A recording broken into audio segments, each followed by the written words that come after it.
सावन सोमवार के दिन इस प्राचीन कथा का पाठ हर समस्या से मुक्ति दिलाता है। सावन 2023 का पहला सोमवार 10 जुलाई को आता है। इस सावन में पड़ेंगे केवल 4 सोमवार। सावन भगवान शिव का प्रिय माह माना जाता है। इस दौरान जहां भगवान विष्णु योग निद्रा में होते हैं, ऐसे में सृष्टि की रक्षा का पूरा भार भगवान शिव पर रहता है, जिसके चलते भक्त इस समयावधि में भगवान शिव को प्रसन्न करने के लिए पूरे माह उनकी पूजा आराधना करते हैं। आदि पंच देवों सहित त्रिदेवों में से एक भगवान शिव अत्यंत भोले हैं, जिसके चलते वे भक्तों पर तुरंत प्रसन्न होकर उन्हें आशीर्वाद देते हैं। पंडितों और धर्म के जानकारों के अनुसार यदि आपके मन में भी कुछ इच्छा है तो तमाम प्रयासों के बावजूद पूरी नहीं हो पा रही है, तो ऐसे में इस बार सावन सोमवार का व्रत करके यहाँ बताई गई व्रत कथा का पाठ अवश्य करें। इस प्राचीन कथा के संबंध में मान्यता है कि सावन सोमवार के दिन यदि व्रत रखकर इस कथा का पाठ किया जाता है तो व्यक्ति मनोकामना पूर्ण होती है। यह है प्राचीन सावन सोमवार की कथा। कथा के अनुसार प्राचीन काल में एक साहूकार भगवान शिव का अनन्य भक्त था। इस साहूकार के पास धन धान्य की कोई कमी नहीं थी, लेकिन हर रोज शिव जी के मंदिर जाकर वह संतान की कामना को लेकर वहां दीपक जलाता था। कारण सब कुछ होने के बावजूद उसकी कोई संतान नहीं।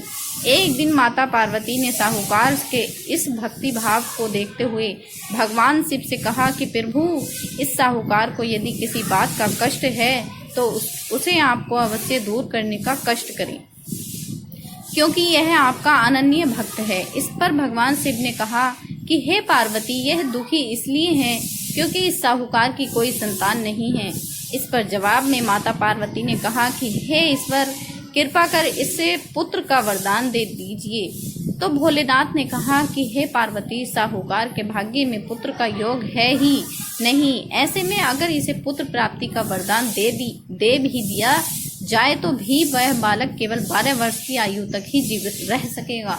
माता पार्वती ने भगवान शिव की ये बात सुनकर कहा कि हे प्रभु, इस साहूकार को पुत्र का वरदान आपको देना ही होगा, वरना भक्त आपकी सेवा और पूजा क्यों करेंगे।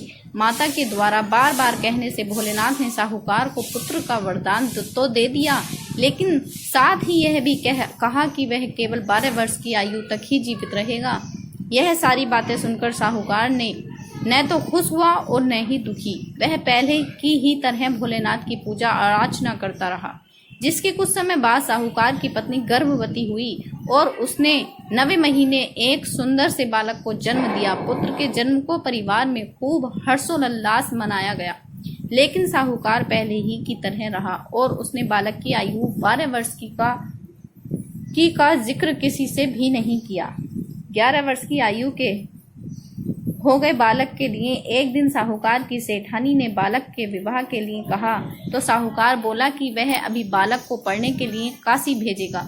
इसके लिए उसने बालक के माता जी को बुलाया और कहा कि इसे काशी पढ़ने के लिए ले जाओ। साथ ही ये भी कहा कि रास्ते में जिस किसी भी स्थान पर रुको, वहां यज्ञ करने के साथ ही ब्राह्मणों को भोजन भी कराते हुए आगे बढ़ना। ऐसे में बालक वह उसके मामा काशी जाते समय जिस भी स्थान पर रुकते, वहां यज्ञ व ब्राह्मणों को भोजन करते हुए आगे बढ़ते थे। इसी दौरान रास्ते में एक राजकुमारी का विवाह था। इस राजकुमारी का जिससे विवाह होना था वह एक आंख से काना था। तो राजकुमारी के पिता ने जब अति सुंदर साहूकार के बेटे को देखा तो उसने मन में सोचा कि क्यों ना घोड़ी पर बिठाकर सारे कार्य शादी के इसे ही संपन्न करा लिए जाएं। बालक के मामा से उसने बात की और अथाह धन देने की भी बात कही। इस पर बालक के मामा भी राजी हो गए। फिर साहूकार का बेटा विवाह वेदी पर बैठा और विवाह संपन्न होने के पश्चात जाने से पहले उसने राजकुमारी की चुंदरी के पल्ले पर लिख दिया कि तेरा विवाह तो मेरे साथ हुआ, लेकिन जिस राजकुमार के साथ तुम्हें भेजेंगे वह तो एक आंख का काना है। फिर वह अपने मामा के साथ काशी के लिए चला गया। वही अपनी चुन्नी पर जब राजकुमारी ने यह लिखा हुआ देखा तो उसने राजकुमार के साथ जाने से इनकार कर दिया। इस पर राजा ने भी बारात के साथ अपनी पुत्री को विदा नहीं किया, जिसके बाद बारात वापस लौट गई। इधर साहूकार का पुत्र और उसका मामा भी काशी पहुंच गए। दोस्तों, एक दिन मामा ने यज्ञ रहा था, लेकिन भांजा बहुत देर तक बाहर नहीं आया। इस पर जब मामा ने अंदर जाकर देखा तो पाया कि भांजे के प्राण निकल चुके हैं। वह बहुत परेशान हुआ, लेकिन यह सोचकर चुप रहा कि अभी रोना पीटना मचाया तो ब्राह्मण चले जाएंगे, जिससे यज्ञ अधूरा रह जाएगा। ऐसे में जब यज्ञ संपन्न हो गया तब कहीं जाकर मामा ने रोना पीटना शुरू किया। इसी समय भगवान शिव व माता पार्वती वहां से जा रहे थे कि तभी माता पार्वती ने शिव जी से पूछा, हे प्रभु, ये कौन रो रहा है? इस पर उन्हें पता चला कि भोलेनाथ के आशीर्वाद से जन्मे साहूकार के पुत्र की मृत्यु हो गई है। इस पर माता पार्वती ने भगवान शिव से कहा कि हे स्वामी, इसे जीवित कर दें, अन्यथा रोते रोते इसके माता पिता के भी प्राण निकल जाएंगे। इस पर भोलेनाथ ने कहा कि हे पार्वती, इसकी आयु इतनी ही थी, सो वह भोग चुका, लेकिन माता के बार बार आग्रह करने पर भोलेनाथ ने उसे जीवित कर दिया।